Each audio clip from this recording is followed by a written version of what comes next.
Case statements. Case statements are similar to if-else if when synthesized. If you are stating all possible values of the expression in the case statement, it will produce a multiplexer with those many inputs.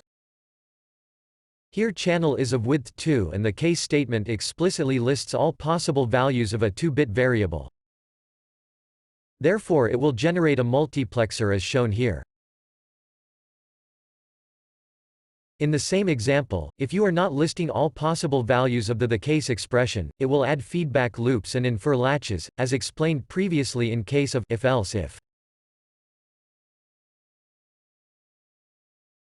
But if you are adding a synthesizable default expression, the feedbacks will not be generated and no latches will be present in the circuit. Here, a default statement is present which assigns y to 0. Its synthesized circuit will be as shown here, without any latches.